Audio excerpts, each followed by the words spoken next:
Pulse, respiration and blood pressure are all okay. His name's Lee Ruddick. You should be expecting him. Drug overdose. Yeah, crack cocaine. Stupid prat swallowed a lump of it. Enjoy the stomach pump, mate. What happened this morning? We did a 4 a.m. raid on a crack house, and the dealer decided to try and withhold some evidence in his mouth. Self-inflicted overdose, then? That's about the size of it, Gov. But we did get a result, recovered a bag of cocaine and made 2 arrests. Dave Zander, the bloke whose flat it is, and Claudia Morris, Ruddick's girlfriend. Taped interview with Claudia Morris. Those present D.I. Johnson and D.C. lines. Commencing at 8:15. I must caution you that you don't have to say anything unless you wish to do so, but what you say may be given in evidence. Understand? Yeah. Right then, Claudia. You were arrested this morning at 134 Stanby House, Croft Estate, on suspicion of possessing controlled drugs with intent to supply. Can you tell us what you were doing at that address at 4:30 this morning? I wasn't doing anything. I just went there to crash out. Why there? I went to see my boyfriend. And he is? You know who he is. Lee Ruddick, the poor sucker who ended up in hospital. The flat belongs to a David Zander. Do you know him? No, Lee does. At the time of your arrest, we found a large quantity of what we believe are illegal drugs in the kitchen of the premises. Did you know they were there? No. Did you see a plastic bag containing a white powder at all? No. Lee Ruddick, your boyfriend, we believe he's dealing in crack cocaine. Lee isn't a drug dealer. Did you see anyone taking drugs while you were at the flat? No. Lee put something in his mouth at the time of his arrest. Did you see that happen? People do eat, you know. Doesn't make him a drug dealer, though, does it? Don't know why the DI bothered to try and get this stuff out of his mouth anyway. Well, you saw the state of him. What was she supposed to do? It's a load of fuss about nothing. A little lump of crack like that's not going to kill him, is it? Well, maybe not, but she still got the sample out of his mouth, didn't she? Well, there we've got it. Could be a little bit of extra evidence, couldn't it? Mr. Zander, you were arrested at your flat this morning, 134 Stanby House, on suspicion of possessing controlled drugs with intent to supply. What can you tell us about that? No comment. I have advised my client to say nothing at this time. Why is that, Ms. Amherst? My client is feeling very tense and very tired. I think that it would be better for him to make no comment at this time. I see. Okay, Mr. Zander, if that's what you want. Interview terminated 8:41, but you will remain here in custody until you're feeling up to answering our questions, okay? Gov. Rod's just been on a blow from the hospital. Ruddick snuffed it. What? Now, it's not been confirmed, but you think it might have been caused by compression of the brain. How? He OD'd? Seems like he also picked up a bang in the head. Susie, the sample I raked out of Ruddick's mouth. Oh, yeah. All yours, Gov. It might have been an idea if it had gone to St. Hugh's with the suspect. Oh, you never said anything. We all knew what he'd taken, so I assumed it was an exhibit. Oh, well, never mind. Too late to worry about it now. Thanks. You sure there was no breach of the codes of practice? The raid was carried out absolutely by the book, sir. Well, I've had to call in the CIB. They're on their way. We'll have to wait till after the post-mortem report to know the cause of death. Any luck with the drugs inquiry? Ruddick's girlfriend has denied everything. Does she know yet about his death? Not yet. I wanted to take her round and search her address before the hysterics begin. You reckon the place?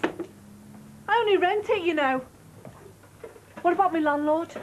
Any complaints, refer him to me.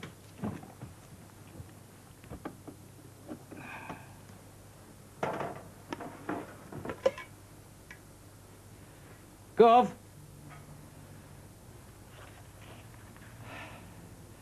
Been putting in a lot of overtime, Claudia. Detective Superintendent Floyd, CIB. Hello. D.S. Notley. Hello. Please, take a seat.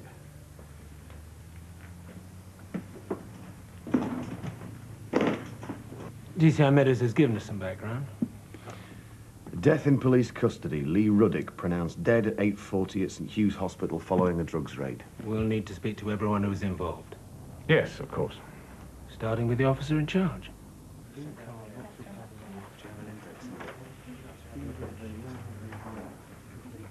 Good luck, Gov. Well, if there's anything else you need. We'll give you a shout, sir. Right. Come in.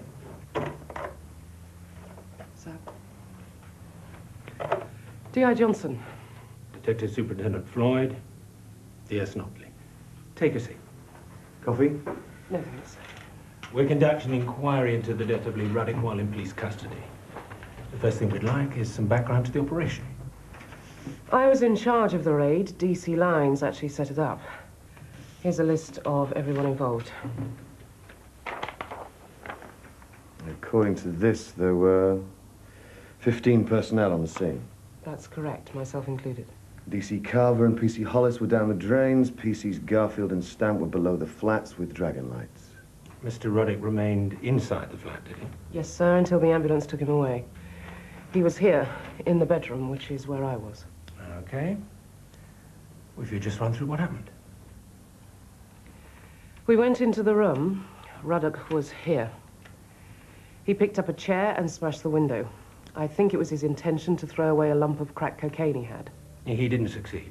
No, sir, there was a curtain across the window, so instead he put the drugs into his mouth. I tried to intervene, but couldn't stop him. Did you think his life was in danger? He just put a lethal drug inside his mouth, sir. Crack's not usually lethal. In the quantity he took, I would have thought it was. And you had no other motive for trying to extract the substance? No. Did Mr. Ruddock resist your physical attempts to extract the substance from his mouth? He struggled a bit. Had he been handcuffed? Myself and D.C. Lines put plastic cuffs on his wrist just after he put the stuff into his mouth. With his arms behind his back? Yes, sir, behind his back.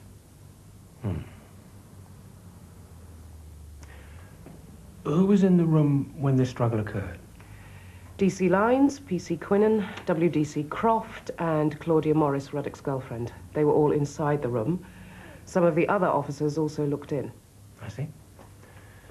So, quite a few witnesses then? Yes, sir. Quite a few. What do you mean he's dead? He had a blood clot on the brain. He never regained consciousness. She knocked him out, that's why. She had to get her fingers in his mouth, get her evidence, didn't she? Come off it, you saw with your own eyes. Lee stuffed his mouth with drugs. That doesn't mean he had to smash his head in, does it?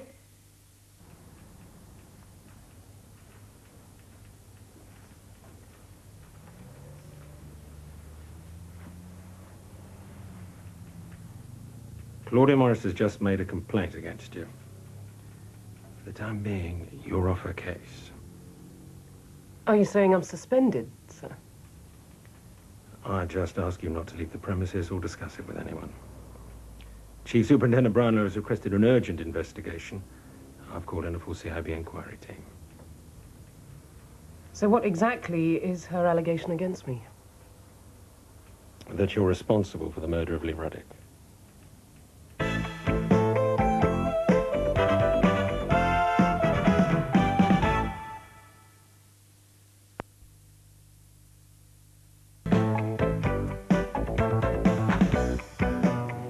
Sarge, how long do you reckon before we get interviewed? How long's a piece of string? Do you really need us, Sarge? We weren't even in the flat, we were downstairs. You'll still be interviewed. And I'd appreciate it if you didn't discuss anything to do with the case, all right? Sarge. OK, chaps. Oh, yeah. Join the party. How long's this going to take, then? Don't ask. Just thought I'd let you know. I got sweet FA out of Claudia. Johnson, Yes, thanks, Gov. I'll have a go at Xander. See if I can get him to do some talking. Now, there was something else. One of the CIB officers has been talking to the pathologist. Well, surely they haven't got a PM report already. Well, apparently this was off the record. The good news is the substance consumed by Ruddock was a cocaine-based drug. Nice to know I got something right, Gov. And the bad news? It wasn't the cause of death. It seems he died as a result of a blow to the head. Well, all I can say is he must have had an incredibly soft skull. So he did get a clout on the head. I suppose he could have hit his head when we were struggling. But you were trying to save his life. It wasn't the evidence you were fighting over. I was acting on impulse, Gov. There was no cut to his head, no blood, nothing. Did you tell the CIB this? Well, there's no need to panic. We've got plenty of witnesses, and it's only Claudia's word against ours. You were in the bedroom holding the torch. Yes, sir. Did you see the scuffle between D.I. Johnson and Mr. Ruddock? Yes. Describe what you saw. Ruddock put the lump of crack in his mouth, and the DI asked him to spit it out. He ignored her, so she tried to take it out. And then what happened? Well, it struggled for a few seconds, and then they both fell over on the bed. Was Mr. Ruddock conscious? No. No, he passed out, sir. He was foaming at the mouth. What do you think brought about Mr. Ruddock's sudden state of unconsciousness? Well, it was the crack taking its toll on him, sir.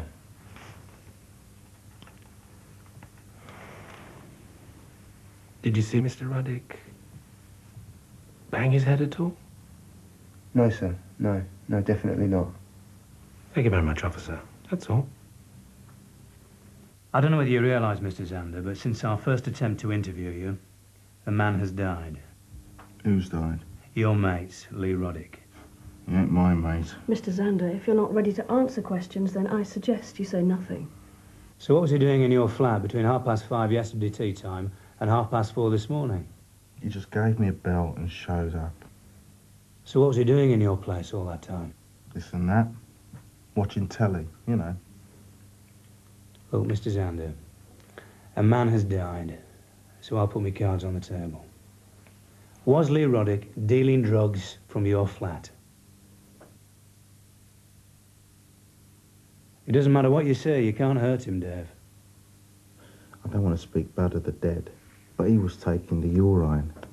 He invites himself and this woman round to my place, and before I know what's happened, he's turned my place into a crack house. So why did you let them stay? I wanted to help him out. Well, he gave you a couple of rocks of crack, did he? Look, I'm not interested in your personal habits. All I'm interested in is finding out exactly what was going on. Yeah, you gave me 1 or 2 rocks, but I had nothing to do with the dealing. That was Lee, that was. And what about the girlfriend, Claudia Morris? What was her involvement in all this? Ain't his woman. She's just some prossy he paid to do the freebasing for him. And by freebasing, you mean manufacturing crack? Yeah. So Claudia manufactured the drugs and Lee sold them? Yeah, that's right. D.C. Lines, you organised the raid on 134 Stanby House. That's right, sir. Were you in the bedroom all the time that D.I. Johnson was? Yes, sir. Did you see D.I. Johnson and Mr. Ruddock have a scuffle? Yes, sir. Mr. Ruddock took what looked like a large quantity of drugs. D.I. Johnson tried to get them out of his mouth. Mr. Ruddock resisted and then passed out on the bed. I would have stepped in myself if the D.I. hadn't. You'd have conducted an illegal, intimate search in Mr. Ruddock's mouth? In order to preserve his life, so yes. Weren't you aware that crack cocaine actually wakes a person up rather than knocks them out? No, sir, I wasn't. Did you see Mr. Ruddock receive a blow to the head at any time? Absolutely not, sir. You didn't see him bang his head on anything? The only thing I saw Mr. Ruddock bang his head on was a pillow. I've been asked by the Cockcroft community leaders to go down and explain the circumstances. In the middle of a CIB inquiry? Well, I don't think I'm going to be telling them anything they don't already know. I don't want the media getting hold of some half-baked stories, Derek. As soon as the CIB have finished their investigation, then I'll issue a press statement. Look, a brief chat with them now might stop any misguided allegations of a cover-up. All right, but be discreet. Nothing confrontational. Detective Inspector Johnson, I must caution you that you do not have to say anything unless you wish to do so. But what you do say may be given in evidence. I understand. Detective Inspector Johnson, I refer to an incident that took place at approximately 4:30 this morning at 134 Stanby House. During a struggle between yourself and Mr. Lee Ruddock, did you see him hit his head at all? As Mr. Ruddock and I fell over onto the bed, he may have hit himself on the bedside cabinet, but it was only a glance. At the point in time when Mr. Ruddock fell over and possibly hit his head, were you actually physically in contact with him? I landed on top of him, sir. I fell with him. So you were in contact with him when his head may have struck the cabinet? Yes. Just before you fell. You previously told us that you were trying to put your fingers into Mr. Ruddock's mouth. But he kept his mouth closed. That's correct. So you were pushing against his face. Hard enough to shove him over? Definitely not, sir. We were struggling and he tripped. With his arms cuffed behind his back? He'd just taken some drugs, sir. I didn't push him. Claudia Morris claims that in your eagerness to retrieve the evidence from Mr. Ruddock's mouth, she saw you deliberately bang his head. That's not true, and it's her word against mine and all the other witnesses that were in the room.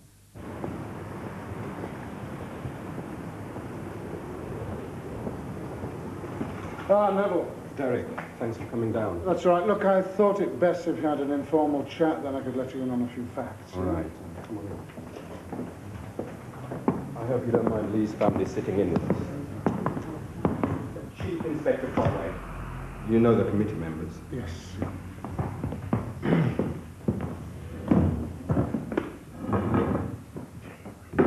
This is Mrs. Ruddock, Lee's mother, Rose and Michael, Lee's sister and brother.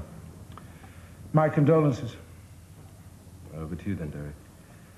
Well, as you'll probably appreciate, I can't discuss the case in any great detail while there's an ongoing Scotland Yard inquiry, but their findings will be relayed to you as soon as possible. You come all this way to tell us that?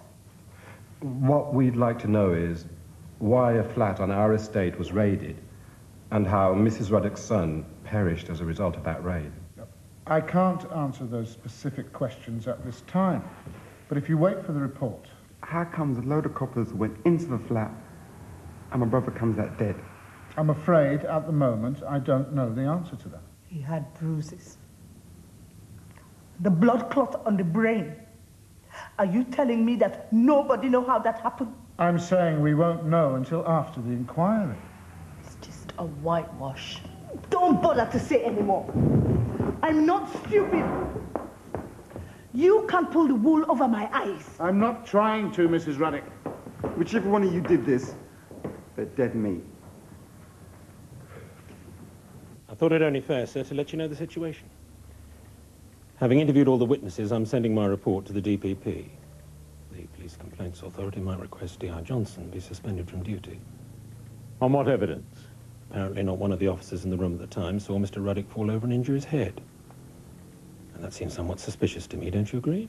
My officers told you what they saw. You think my D.I. is capable of murder? On the word of an embittered suspect who's held in custody on drugs charges? You can't be serious. Deadly serious, sir. Now that Xander's spilled the beans, I'm going to expose Claudia Morris to the CIB for the dishonest little tart that she really is. Well, don't spare the thumbscrews on my account, will you, Gov? Xander still has everything, Claudia. He says you manufactured the drugs in the microwave while he's selling them in the parlour. It's his word against mine. We've got cocaine, we've got bicarbonate of soda, we've got knives, spoons, bowls, chopping boards, microwaves, even the bloody kitchen sink. And I'll put money that your prints are plastered all over them. I told you, I never saw any drugs. You never saw any drugs. So you didn't see a really great plastic bag full of white powder in the kitchen. You didn't see a stream of punters in the dining room sitting on the floor having a toke. So what are you, blind? Or are you just a compulsive liar? I'm not a liar. Really? Well, we were watching Xander's flat last night. Don't believe you. We've got photographs. Punters coming and going. Lee wandering around with his mobile phone doing deals. You in the kitchen. See through curtains, can you? We saw Lee and Dave Xander put the blankets over the windows. But we got quite a bit by then. Now, if you're going to deny that you saw anything, I'd consider your position very carefully. If you've got all this evidence, why don't you just charge me? I want to give you a chance. What chance? Do you know how serious producing a Class A drug with intent to supply is? Surprise me. We're not just looking at a slap on the wrist, you know, like it is for possession. We found £3,000 worth of crack in Xander's flat. We found nearly £5,000 in cash in your bedsit. Now, on that scale, the judge is going to treat you just a little better than he would a murderer. You could be looking at life. What? Shocks you, does it? Well, you think about it. Because when you get out, you'll be the oldest hooker in town. You can't do this to me.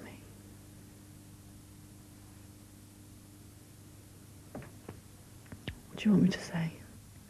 That's up to you, Claudia. Supposing I did know that Lee was dealing, but I wasn't involved, would I still be hard up for intent to supply? Well, I couldn't say at the moment, but I suppose it could be put down to possession. Would you get me what? Well, theoretically, a person with no previous for drugs could get off with a caution. But I can't say in your case. It depends what evidence we turn up. Can I have a fag? D.C.I. Meadows is offering the suspect a cigarette. He's now giving her a light.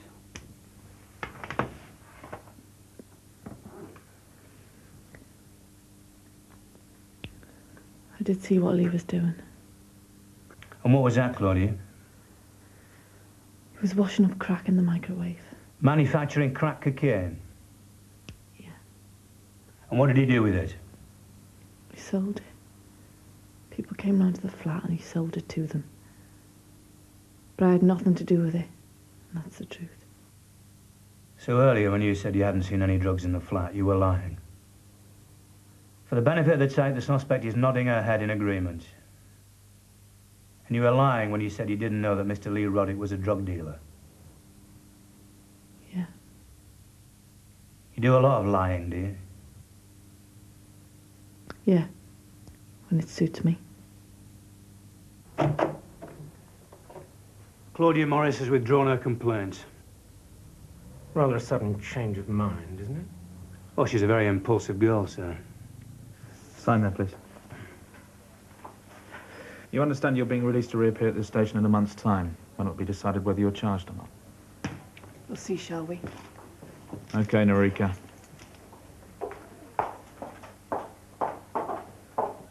Seems to think she's got away with it scot-free, sir. Yeah, well, it looks like we won't be asking the CPS to take any further action. How come? It's flimsy evidence. It's Sanders' word against the girls. There's no point in pushing it to court. So she just walks away from a charge for producing Class A drugs? Yeah, it looks that way, doesn't it? Cheers, Gov. Thanks, Tosh. Thank you, Gov. Sorry, I thought it was a bit touch and go there for a minute. Excuse me. Not Liam Floyd, yeah. D.I. Johnson? Yes, sir, I'll be right along. I'm just popping along to see the Chief Super. Keep it warm for me? Yeah. Come in. Sir. Oh, I've just had a telephone conversation with Mrs. Roddick. The mother? Yes. Do sit down. On the advice of a lawyer from the Croft committee, she's decided that if the DPP don't press charges, she's going to take out a private prosecution against you. And what exactly does she propose to take me to court for, sir? The murder of Lee Roddick.